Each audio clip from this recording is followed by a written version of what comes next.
Hello and welcome to another edition of Ask the AD. Brian Smoller with Director of Athletics Gene Taylor.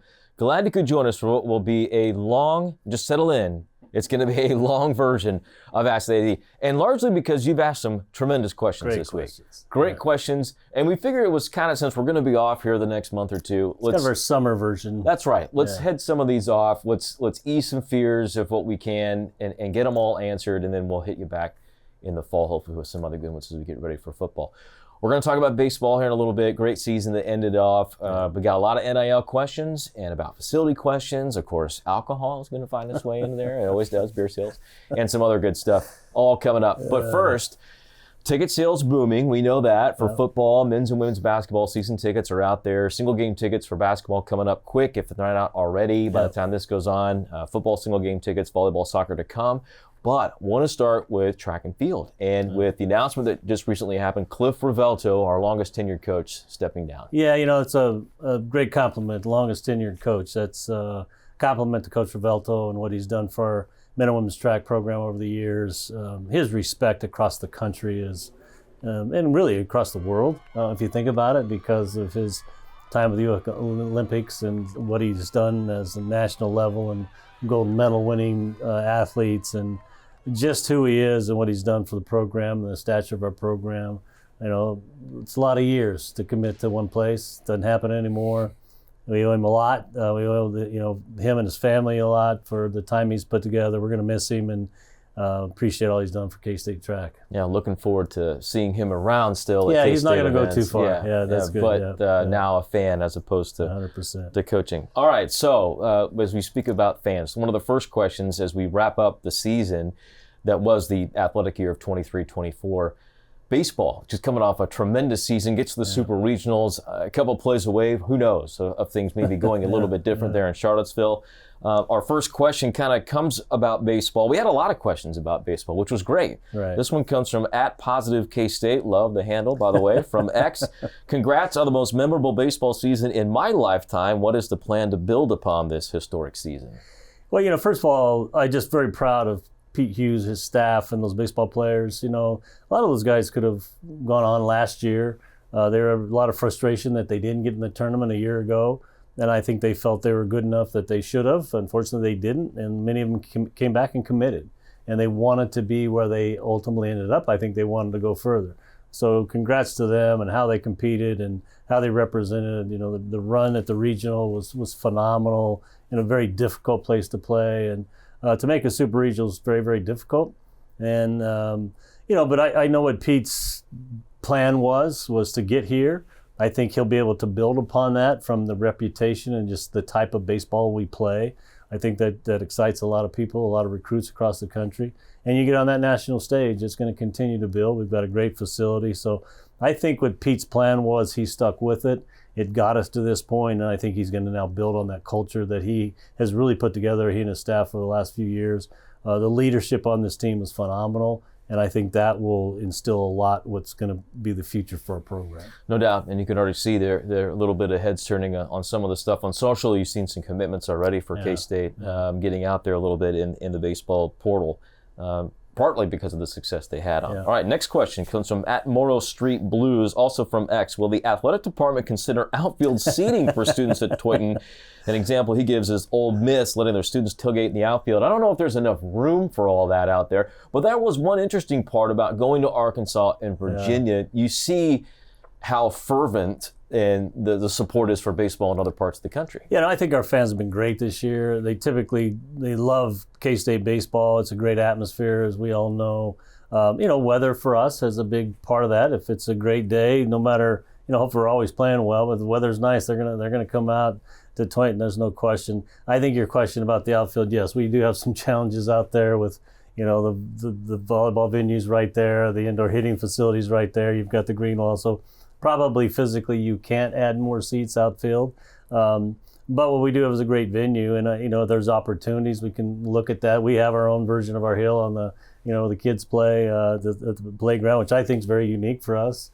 But I think we have a great venue, and we just need to continue to have success, and it'll continue to fill up, that's for sure. Well, speaking of facilities, we got a lot of questions about facility stuff. We always seem to do it. We answer it the same way, like, hey, we're kind of putting a pause on it. But this is a good question here.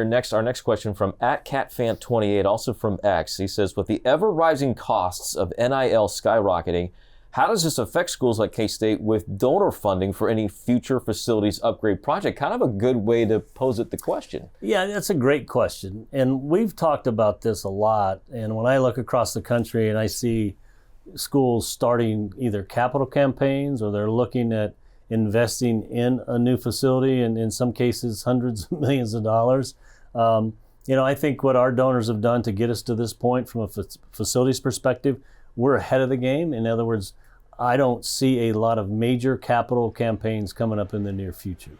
There's still some things we're going to address. We have, some programs that need some help. But in terms of these $50, $60, $100 million facility opportunities, I think we're in pretty good shape for a while. And so we can turn to our donors and talk about the importance of NIL, which we have over the last, several months, the last year and a half plus, and they've stepped up. Now we've got this, and I know we're going to talk about this in this section here, is about this lawsuit and how does that affect us. So our donors have been very supportive, and we just need to keep, the good news is we can say thank you very much. We have great facilities. Now we need to kind of turn our focus on something else, and that's kind of what we need to continue to have the conversation with them about. We're going to get to the lawsuit in just a second, as you good tease that you threw out there.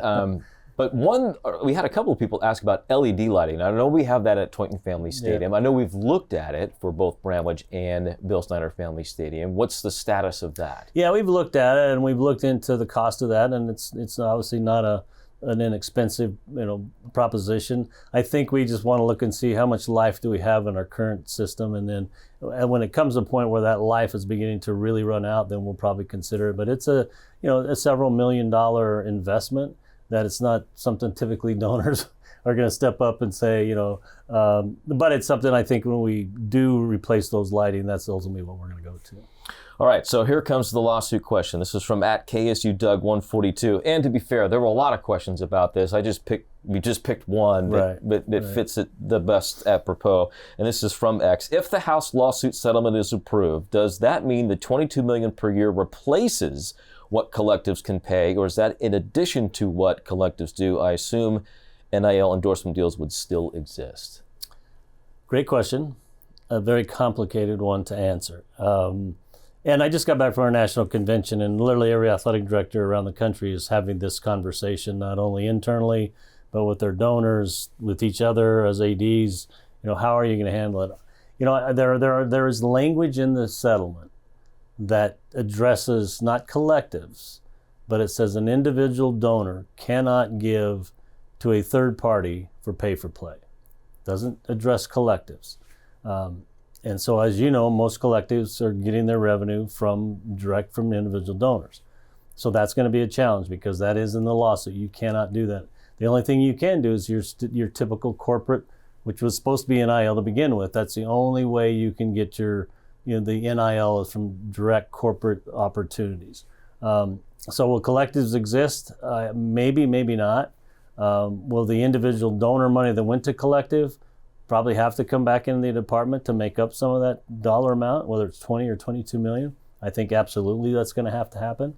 And then what other revenue sources can we come up with to meet that? But I think how we're operating now with collectives and donors given to collectives that ultimately go to our athletes, I think that's going to change. And then how we get there and what the makeup is, we still have to figure that out. Yeah, the part is that there's just so many unknowns still, even as this information leaks out. We have, and that's we literally have calls about this, if not once a week, twice a week, with our attorneys on the Big 12 or campus attorneys, ADs, and we have so many questions that are unanswered right now. How's it going to be shared? Is it going to be shared equitably? Is it going to be shared based on who generates the revenue? We don't have those answers right now. We're working through that, and we're working on it almost every day. But it's just going to be very different than what it is right now. And it's a bigger challenge. It is a much bigger challenge that we faced in a long time. This isn't in here, but I thought I would ask it in the sense, how challenging is it for you as an athletic? How challenging is it for the department to try and plan for the future when these numbers are so all over the map? Well, it's difficult because you've got your coaches coming at you with their recruiting. Football's going to be recruiting here. They're in the middle of it now. Their football season is going to end in just a few months. We need to have those answers. The portal for football will open up in December. And we've got to be able to come up with what our plan is. And it's not just a K-State issue. It is a nationwide issue. And trust me, I was in Vegas at our national convention, and it is the topic of conversation. So it's coming at us faster than we're being able to come up with the answers. And we need to come up with the answers. And some of it is out of our control because of the process the lawsuit has to go through. So. But we're working through it. It's just not an easy task. No. Now, one of the other things that gets thrown out there, and this is from @Connor Balthazar, who, again, from X, another great question. What are your thoughts on private equity potentially making its way into college athletics, and what would this mean for K-State going forward? Well, again, another new phenomenon that we never really talked about that is out there. Private equity has been a big part of the professional worlds in various ways, and particularly in Europe and the soccer leagues and some of those leagues over there, starting to get into basketball, the NBA, from my understanding.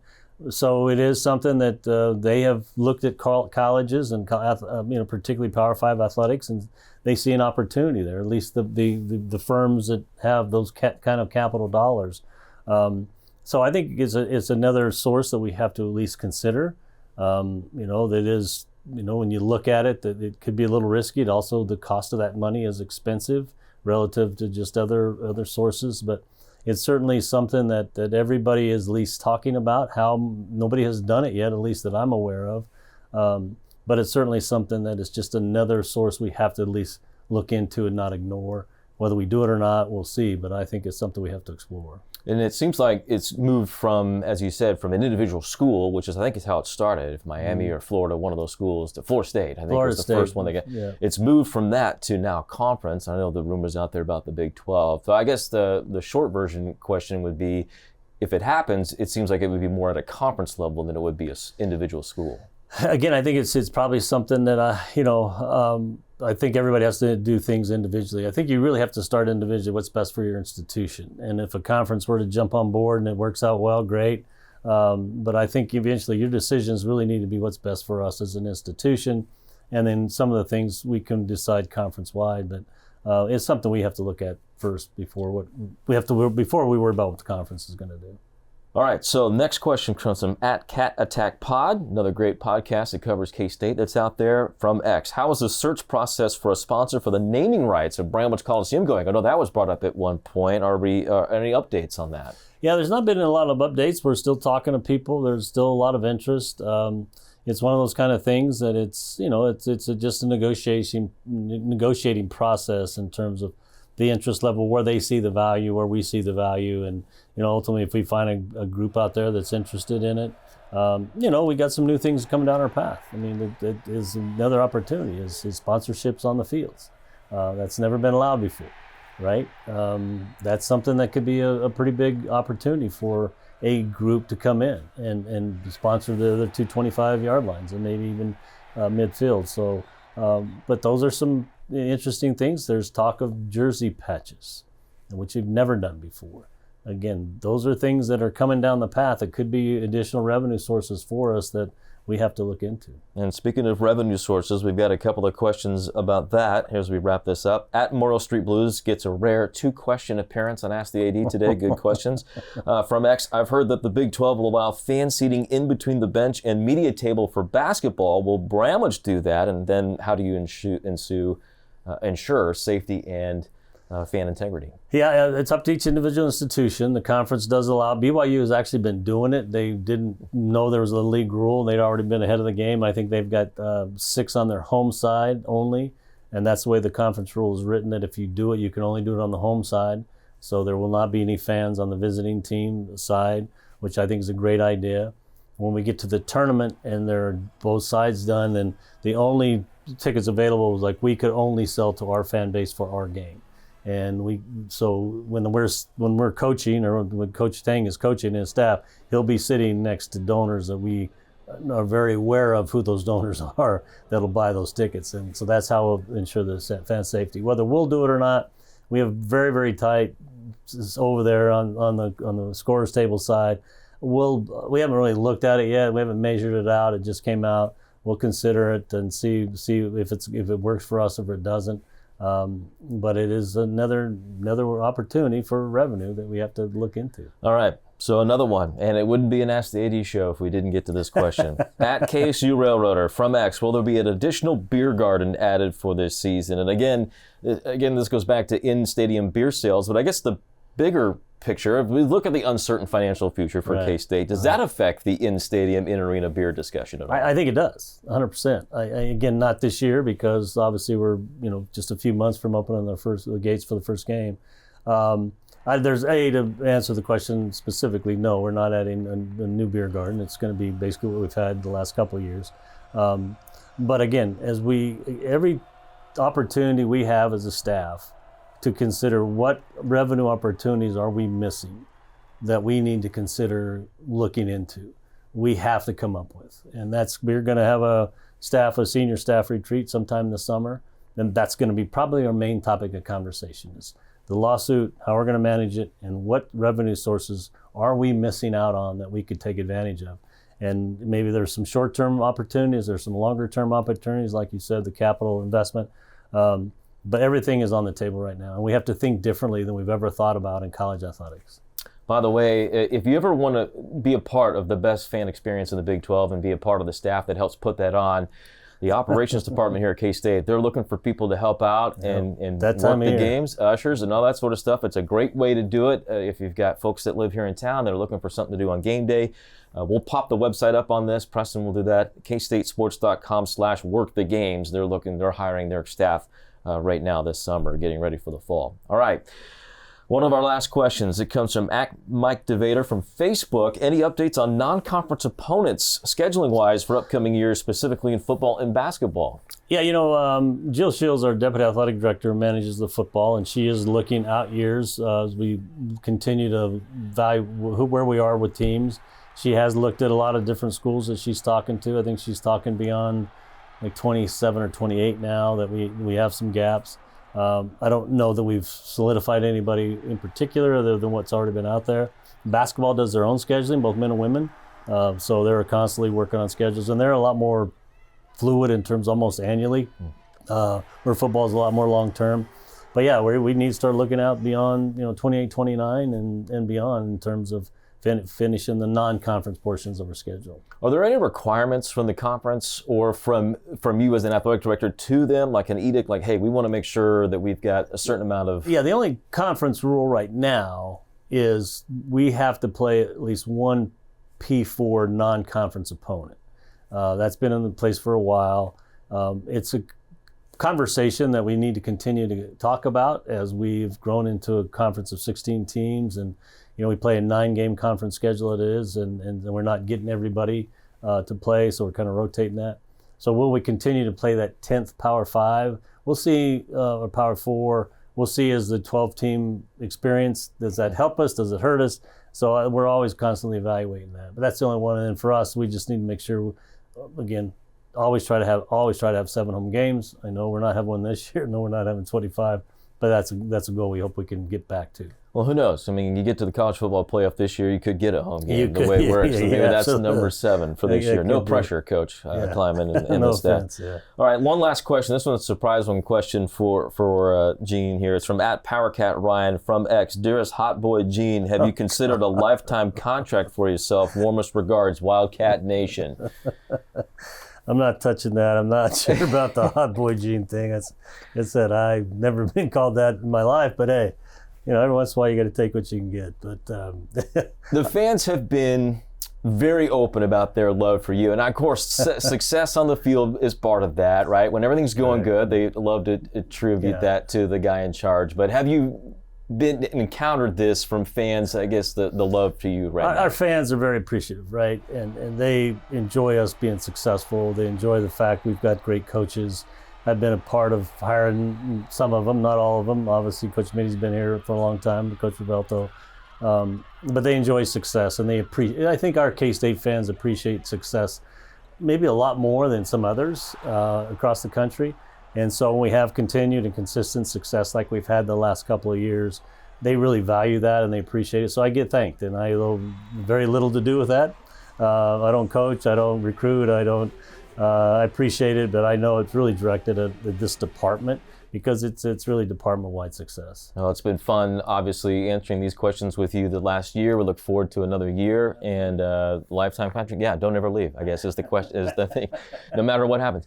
All right, that's it for Gene Taylor. That's another edition of Ask the AD. Great questions. These are great. This should be the level of questions we get when we're back in August. Looking forward to that. For Preston Kerner, who puts this all together, for Gene Taylor, I'm Brian Smoller. Thank you again for the questions. Keep them coming. Thank you for watching Ask the AD. Have a great rest of the summer. Thanks, That's everybody. right. We'll see you in August.